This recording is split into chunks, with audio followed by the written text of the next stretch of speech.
Thank you for joining us. I am Ashley Mazuri. Africa's growth infrastructure has been accelerated by the concerted efforts of agencies such as the African Union Commission and NEPAD. As curtains fall on the Program for Infrastructure Development Week taking place in Nairobi, KTN's Laban Cliff had a chat with Dr. Ibrahim Maiyaki, CEO of NEPAD, whose term at the agency comes to an end later this year. Take a look.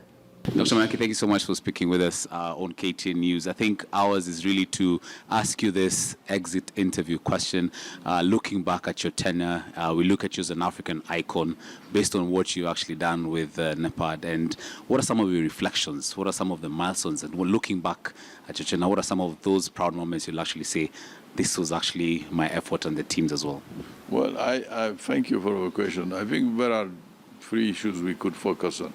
The first one is African institutions generally tend to be weakened along the years. What happened with NEPAD, since it was a secretariat, was a strengthening of the institution with the support of the member states and our governance structure, steering committee, NEPAD has also Government Orientation Committee, which that support led us to the transformation as an African Union continental development agency. I think it's a big achievement for all of us, and with the support of the African Union. The second part is NEPAD did provide strategic continental frameworks. Let me name two.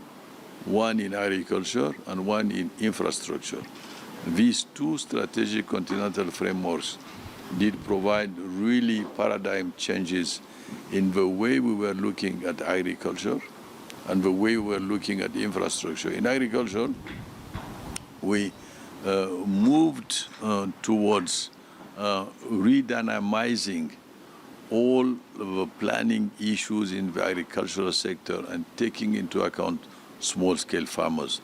That was a huge change compared to what the multilateral institutions were telling us to do. And in infrastructure, we shifted the thinking from nationally connected projects to regionally connected projects with a concept of corridor. And this is really transforming the geography of a continent. And the third point is that it shows, Auda NEPAD shows that bringing together professionals from 40 countries of a continent, highly specialized, allows the AU to have not only a think tank, but a do tank focused on implementation. What are some of your personal reflections as a leader? What are some of those moments you're proud of? Well, the leader is fundamentally a servant.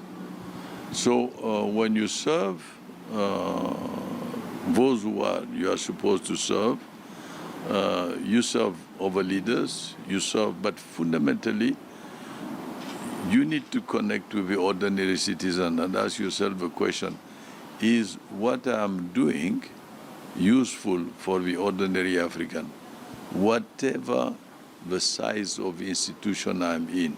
So if you can answer relatively positively to that question, then you can have your conscience be with more tranquility. Lastly, what's your advice to African leaders? You're going to be touring some of the big projects here in PIDA. What is your advice to African governments to actually support these large-scale infrastructure projects?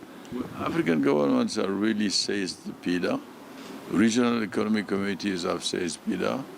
You have seen the attendance to this PIDA week. You have seen the motivation of the leaders who came and speak.